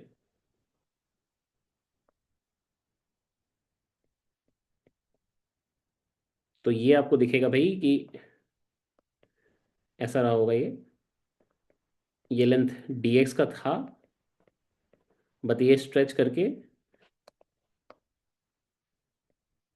यहां से यहां तक ऐसे आ गया। और अब इसकी जो नई लेंथ हो चुकी है वो dx plus D of delta L हो चुकी है। डेल्टा एल टोटल इलोंगेशन है, इसलिए मैं इसकी इलोंगेशन को डी ऑफ डेल्टा एल कह रहा हूँ। तो अब इसके लिए जब हम ये इलोंगेशन को फाइंड करें, तो इलोंगेशन कैसे निकालते हैं? यंग्स मॉडुलस का फॉर्मूला यूज कर लो। Young's modulus is force per unit area, मतलब tension per unit area, divide by fractional change in length, तो D of delta L divided by length which is D X. And therefore D of delta L जो उसमें elongation आई उस छोटे से section में, that is tension at position X by A into Young's modulus multiplied by D x. और अब आप इसको इंटीग्रेट कर लो। सो देयरफॉर टोटल इलोंगेशन चाहिए, तो बस इंटीग्रेशन कर लो इसका। So integration of 1 by A into Young's modulus tension at position x into D x, और इसकी इंटीग्रेशन का लिमिट कहाँ से कहाँ तक? 0 से लेके एल तक। वैल्यू को सब्स्टिट्यूट कर लेते हैं। 1 by A into Young's modulus integration of tension at position x M omega square by 2l, M omega square by 2l into L square minus x square, and that multiplied by D x. और ये 0 से लेके L तक integrate हो जानी है। तो value आपके पास क्या आ रही है? M omega square by 2l, ये कांस्टेंट है, और यहाँ हो जाएगा आपके पास L square multiplied by L, मतलब एल क्यूब। फिर यहाँ पे आएगा आपके पास एक्स स्क्वायर डी एक्स, मतलब एक्स क्यूब बाई 3, और लिमिट्स डालेंगे तो ये हो जाएगा एल क्यूब बाई 3 हो जाएगा। तो ये आपके पास आ गई है M omega square L cube, नहीं एक एल बचेगा, L square divided by M omega square L square divided by ये 3 बचेगा, 3 M omega square L divide by 3। अच्छा एक तो छूट गया कुछ, sir 1 by A Y by A Y A भाई पूरा का पूरा ही छूट। मैं सोचूं डायमेंशनली इतना उल्टा पुल्टा कैसे आ रहा है। ए भाई दैट्स इट। ठीक है, समझ आ गई सबको? समझ आई? Sir sir. ठीक है, चलो अब इसका सेकंड पार्ट पे चलते हैं। सेकंड पार्ट उसने क्या पूछा था हमसे? नेट टोटल इलास्टिक पोटेंशियल जी कितनी स्टोर्ड है ये निकालो। आपको याद है इलास्टिक पोटेंशियल जी स्टोर्ड के लिए हमने क्या स्टैंडर्ड एक्सप्रेशन बनाया है? एनर्जी डेंसिटी का एक्सप्रेशन बनाया है। वो क्या है? Half stress into strain. और जब हम स्ट्रेन को सब्स्टिट्यूट कर रहे हैं तो वो क्या आ रहा है? स्ट्रेस का square by 2 times of Young's modulus, right? उसी एक्सप्रेशन को यूज करेंगे। अब इलास्टिक पोटेंशियल जी निकाल रहे हैं, ठीक है? सो नाउ इलास्टिक पोटेंशियल जी D U by D V is stress, मतलब टी बाई ए का square divided by 2 times of Young's modulus, and therefore tension की वैल्यू तो आप ऑलरेडी निकाल चुके थे वहां पे, उसको सब्स्टिट्यूट कर लो। M omega square by 2l multiplied with L square minus x square, इसका पूरा का स्क्वायर करना है, ठीक है? यहाँ पे एरिया भी है, इसका स्क्वायर होगा पूरा का पूरा term. This entire term will be squared, sorry this sorry this entire term will be squared, and फिर divided by 2 times of Young's modulus करना पड़ेगा। एंड फिर अब आप डी यू निकालोगे। डी यू निकालोगे तो आपके पास आ जाएगा M square omega to the power 4 divided by this will be 8 L square A square into Young's modulus, और ये हो जाएगा आपके पास L to the power 4 plus X to the power 4 minus of 2 L square into X square, और D V मतलब A D x. यहाँ का ए और यहाँ का ए कट गया, और अब आपको टोटल यू चाहिए तो इसको इंटीग्रेट कर लेते हैं। तो M square omega to the power 4 divided by 8 L square into A into Young's modulus, और अब हम इसको इंटीग्रेट करेंगे। Integration of L to the power 4 D x plus integration of x to the power 4 D x minus of 2 L square integration of x square D x. सब में zero से लेके L तक इंटीग्रेट होएगा। अब values को substitute करो। So this is M square omega to the power 4 by 8 L square A into Young's modulus, और यहाँ पे आएगा आपके पास L to the power 5 plus L to the power 5 by 5 minus of 2 L to the power 5 divided by 3। L to the power 5 का यहाँ तो cut जाएगा, ये एल टू द पावर 3 रहेगा सब में, और यहाँ 1 प्लस 1/5 मतलब 6/5। यहाँ पे आएगी 6/5 माइनस 2/3 रहेगी 6 टू The हो गया। integration of L power 4 L power 5 कैसे होगा? L तो कांस्टेंट है। अरे एल टू द पावर 4 बाहर निकल गया तो डीएस का इंटीग्रेशन क्या होगा? अच्छा वो है, ठीक है। ठीक है, एक स्टेप स्किप किया। 3 6 18, 5 2 10, 18 माइनस 10 इज 8, 8/15 आ रही है। तो ये हो गई आपके पास 8 तो कट जाएगा, न्यूमरेटर में 8 ऑलरेडी, डिनोमिनेटर में ऑलरेडी 8 है, 1/15 रह जाएगा। So 1/15 M square omega to the power 4 L to the power 3 divided by A into Young's modulus, यही आपका करेक्ट आंसर हो जाएगा। ठीक है, सबको क्लियर है? क्लियर है सबको? ठीक है, अगले सवाल पे चलते हैं। देखो, a massless rod of length L is hinged at one end and is held horizontal by two identical vertical wires which are tied at distances A and B। ठीक है, ये एक हॉरिजॉन्टल वायर है और हॉरिजॉन्टल रॉड है। ये massless है, ठीक है, ध्यान देना। रॉड का कोई वेट नहीं है, मासलेस रॉड है। और उसके बाद उन्होंने क्या क्या रखा? उन्होंने it is held horizontal by two identical vertical wires which are tied at distances A and B.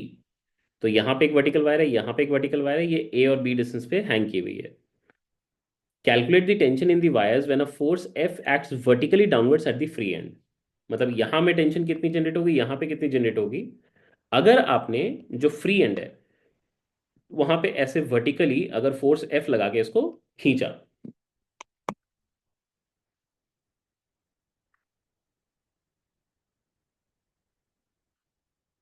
अगर हम इसको फोर्स लगा के खींचेंगे तो क्या ये रॉड हॉरिजॉन्टल रहेगा, थोड़ा सा इंक्लाइन कर जाएगा?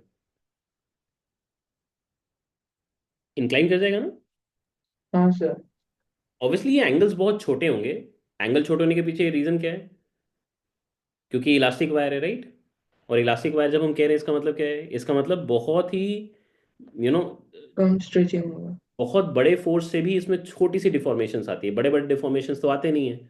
इस वजह से हम ये दिखा सकते हैं कि भाई हमने यहाँ पे अगर फोर्स लगाया भी है तो इसमें इलोंगेशन बहुत छोटी आएगी, मतलब ये तो एंगल बहुत छोटा अमाउंट से ही टर्न करेगा। सो लेट अस से ये एंगल आपकी थीटा टर्न कर गई है। तो आप क्या देख सकते हैं कि जो पहला वाला वायर है, सामने वाला वायर, उसमें इलोंगेशन कितने की आएगी? This elongation in the shorter wire मैंने nearer wire is a times of theta. क्या आप देख सकते हैं? देख पा रहे हैं आप? Yes. हाँ सर। Yes sir. सिमिलर तरीके से जो इसमें इलोंगेशन आएगी, चेक करो ये इलोंगेशन कितनी आएगी, बी थीटा।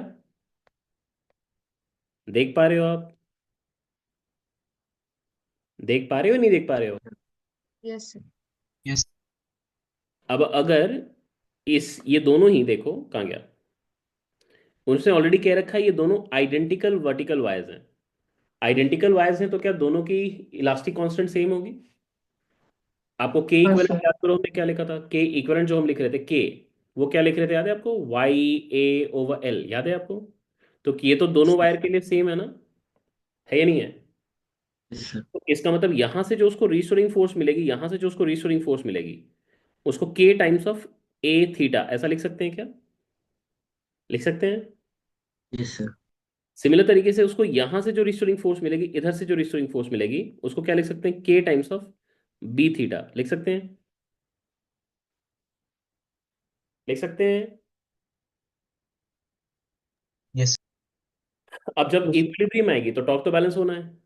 तो एट इक्विलिब्रियम अगर हम टॉर्क बैलेंसिंग करें, नेट टॉर्क को जीरो रखें, तो क्या कंडीशन दिखेगा हमें? F into L should be balance by K B theta multiplied with B plus K A theta multiplied with A. देखो तो कन्विंस्ड हो आप? कन्विंस्ड? कन्विंस्ड हो यस। नॉट? Yes sir.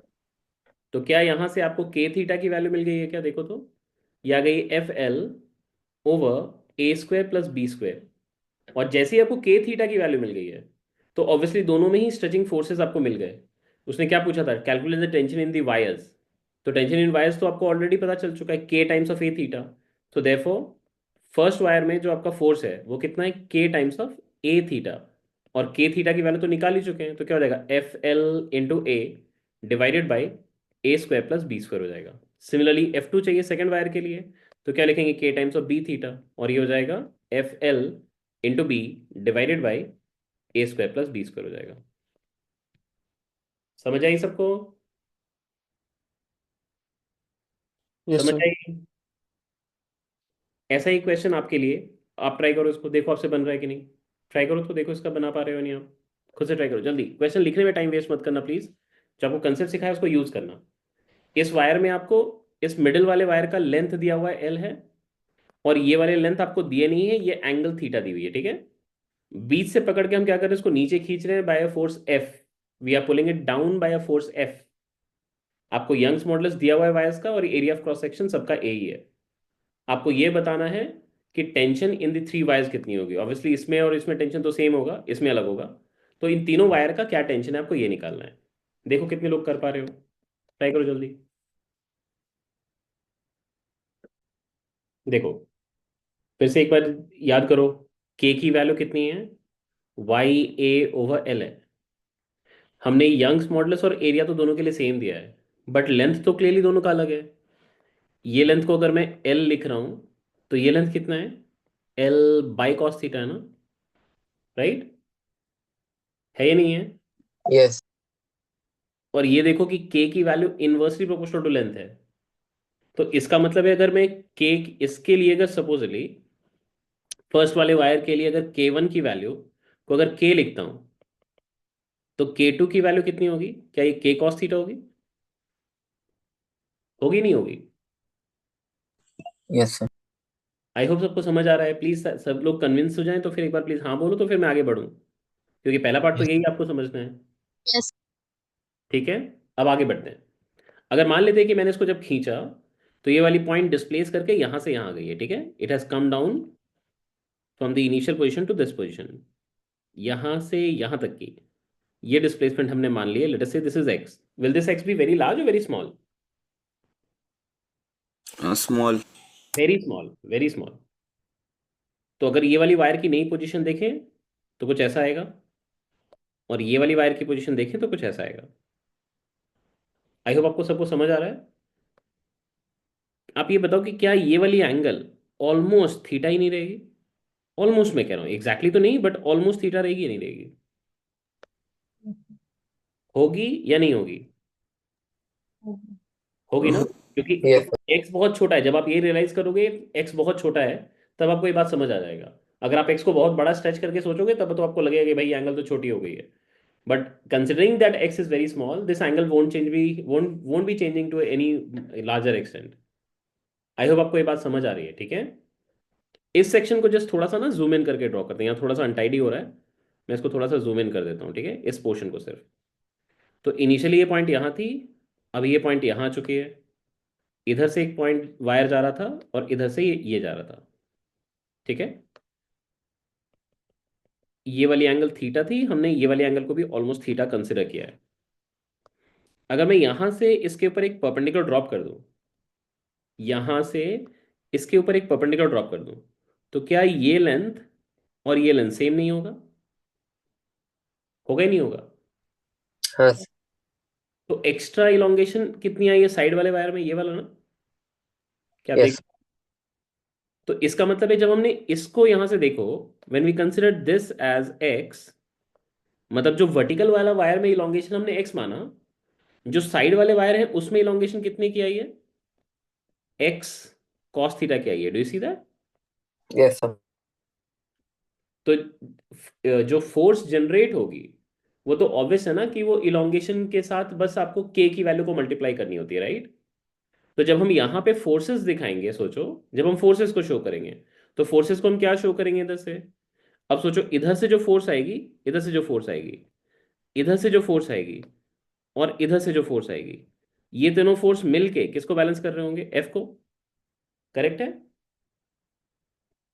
ये बीच वाला फोर्स जो है वो F1 है, ये साइड वाले दोनों फोर्स हमारे F2 हैं।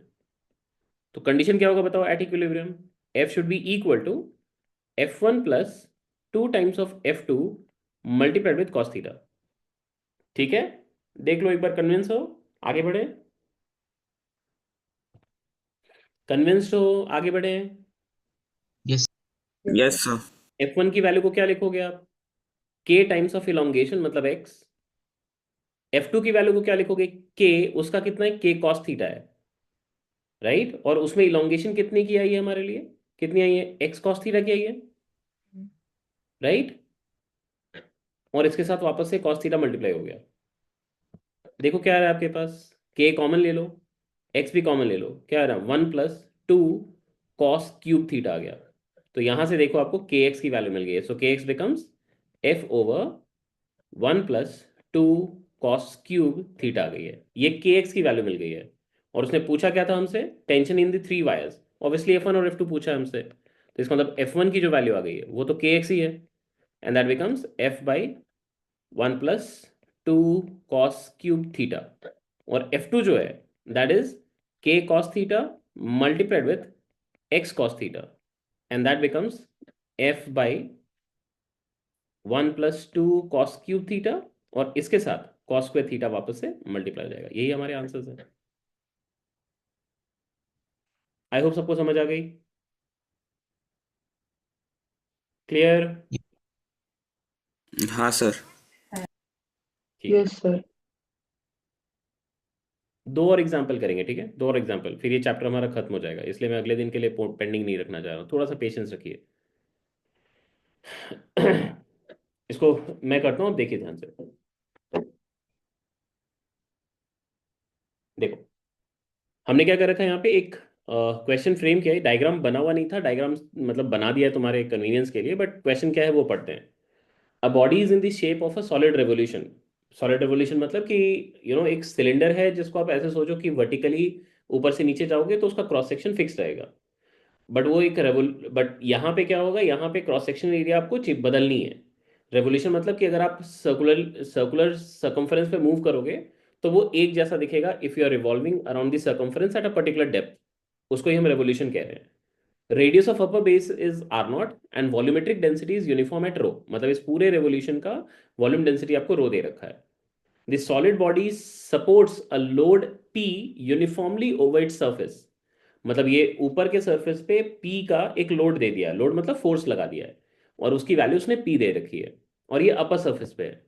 Determine how should the radius very with distance h from the top, मतलब ऊपर से अगर आप नीचे जाओगे, जैसे यहां से अगर सपोजली आप नीचे h डिस्टेंस चले गए, यहां से लेके मान लो यहां तक चले गए, ये h डिस्टेंस पे गए, तो यहां पे जो क्रॉस सेक्शन आपको दिख रही है, ये क्रॉस सेक्शन यहां पे कैसे चेंज कर रही होगी इस पर्टिकुलर हाइट के साथ? They want to know this radius as a function of height. But condition क्या दिया उसने? कंडीशन आगे लिखा है उन्होंने, so that compressive stress at all cross section will be constant.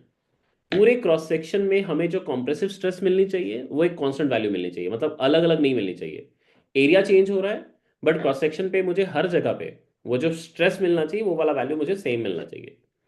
अब अगर हर जगह का स्ट्रेस सेम है तो मैं यहां का स्ट्रेस निकालूं या यहां का स्ट्रेस निकालूं, सेम आएगा डिफरेंट आएगा?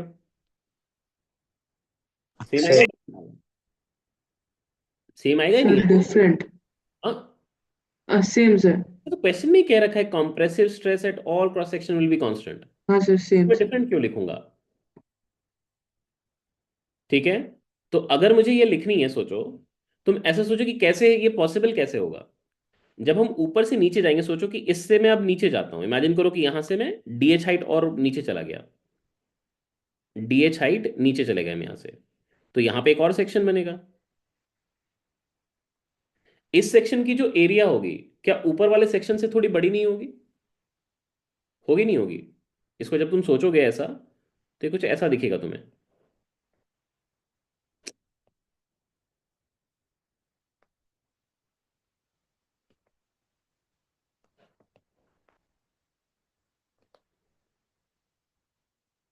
ऐसा, ऐसा कुछ होगा ना? अगर आप रियलाइज करोगे तो ऊपर का सेक्शन से नीचे का सेक्शन जो है थोड़ा ज्यादा ब्रॉडर होगा, होगा नहीं होगा? होगा। Yes, sir. हाँ सर। तो अगर मैं यहां पे, सोचो यहां पे मैंने रेडियस दिखा रखी है, अगर if this radius is R, तो यहां से यहां तक की जब रेडियस निकालेंगे तो ये आएगी आर प्लस डी आर जैसी कुछ, आएगी नहीं आएगी? आएगी? आएगी या नहीं? Yes. तो इसका मतलब यहां पे जो डी आर, जो एरिया बढ़ गया वहां पे, उसमें एडिशनली कुछ और मास भी तो ऐड हुए होंगे ना। यहां पे देखोगे तो इस सेक्शन के ऊपर में देखो, इस सेक्शन के ऊपर में इसका वेट है, और साथ साथ में ये वाला एडिशनल लोड भी है जो आपने डाला है। बट जब हम इस सेक्शन पे देखेंगे, इस सेक्शन पे देखेंगे, तो ये तो है, ये भी है, बट यहां पे इस पतले से स्ट्रिप में क्या एडिशनल और वेट ऐड नहीं हुए? हुए नहीं हुए? हुए नहीं हुए?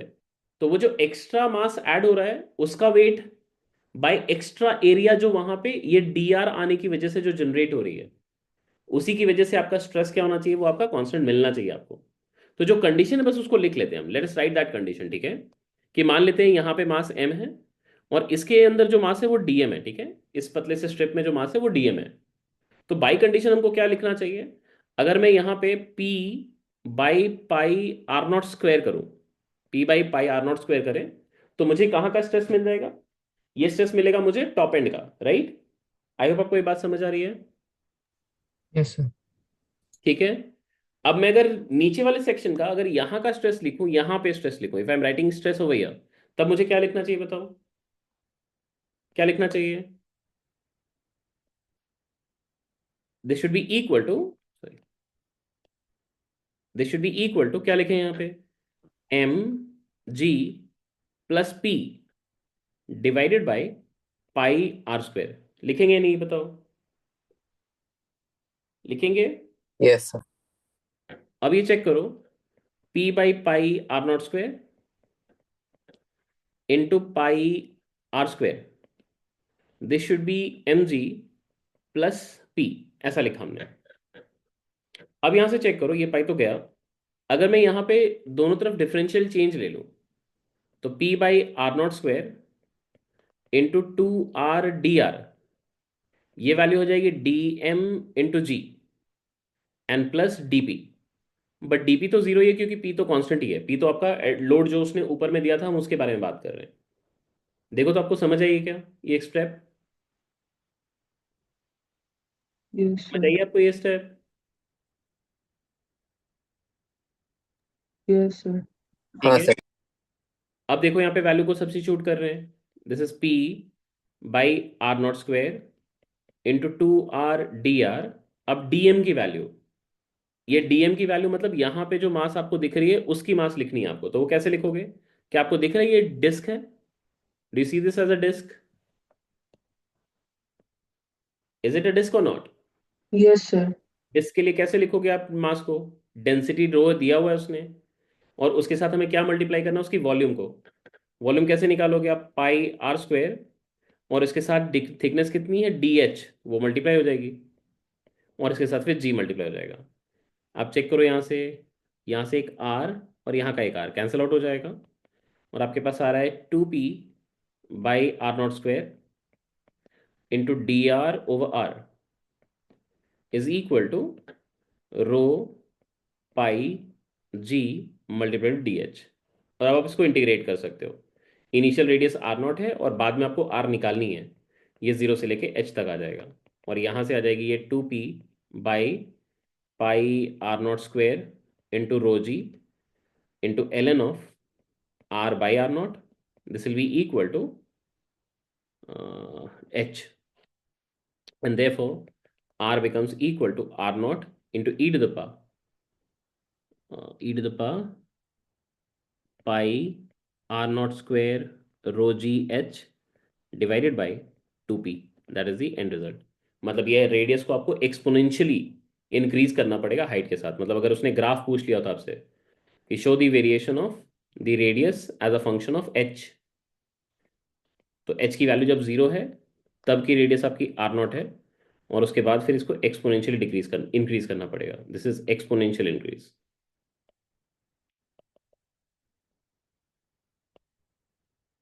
ठीक है। एक लास्ट क्वेश्चन, क्या कुछ पूछ रहे हैं कोई? नहीं सर। ठीक है, आज के लिए लास्ट क्वेश्चन देखो।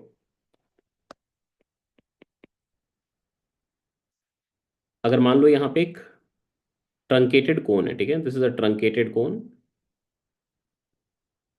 ट्रंकेटेड कोन मतलब एक कोन को आपने बीच से काट दिया है, तो जो रिमेनिंग सेक्शन दिख रहा है उसको हम बेसिकली एक ट्रंकेटेड कोन कह रहे हैं।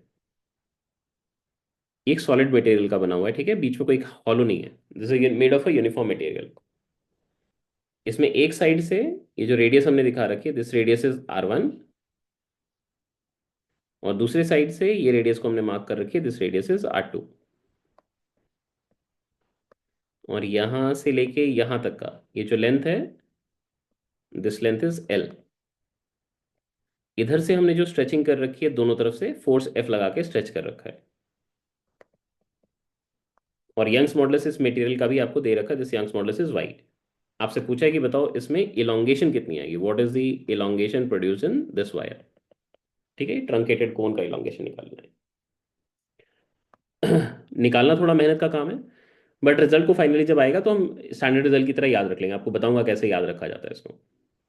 एटलीस्ट आपको ये बात समझ आएगी कि आप कहीं पे भी इसमें देखो, इधर से टेंशन लगा रहे हो, इधर से टेंशन लगा रहे हो, दोनों तरफ से ही पुलिंग फोर्स F का है। एटलीस्ट ये तो श्योर हो गया कि इसकी एक्सेलरेशन कितनी आएगी, एफ नेट जीरो है, F net is zero, therefore acceleration कितनी आएगी, जीरो आएगी। और अगर एक्सेलरेशन जीरो है इसका मतलब हर सेक्शन पे अगर मैं टेंशन कैलकुलेट करूँ तो सेम ही मिलने वाला है। मुझे अगर कोई पूछे इस सेक्शन में बताओ कितना टेंशन है, तो क्या मैं श्योर होकर बता सकता हूँ नहीं कि वो F के इक्वल आएगा? बता सकते हैं या नहीं? हाँ सर। राइट, तो इससे एटलीस्ट ये पता चल रहा है हमें कि tension will be uniform throughout.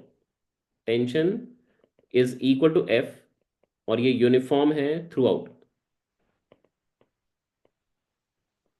But since area of cross section change कर रहा है तो क्या हम स्ट्रेस बोल सकते हैं यूनिफॉर्म है? क्या हम स्ट्रेस बोल पाएंगे यूनिफॉर्म है? नहीं। नहीं, स्ट्रेस हम नहीं बोल पाएंगे कि यूनिफॉर्म है। स्ट्रेस आपको डिफरेंट मिलेगा।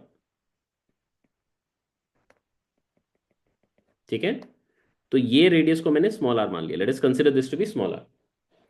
और यहां से यहां तक का डिस्टेंस को हम मान लेते हैं x है। ठीक है, यहां पे एक पतला सा और थिकनेस कंसीडर करेंगे, इसको dx जैसा मान लेंगे। ये जो थिकनेस आपको दिख रही है, this thickness will be dx। पहले आप रिलेट करो, x और r के रिलेशन कैसे फाइंड करोगे? How do you find relation between x and r? बताओ, x और r का रिलेशन कैसे फाइंड करोगे?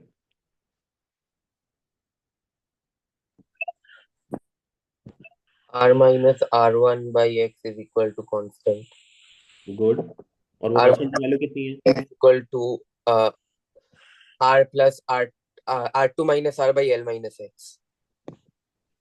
R2 माइनस, जरूरत नहीं था, R2 माइनस R1 से कर सकते थे ना, वेरिएबल बढ़ाना क्यों है? अच्छा। है ना?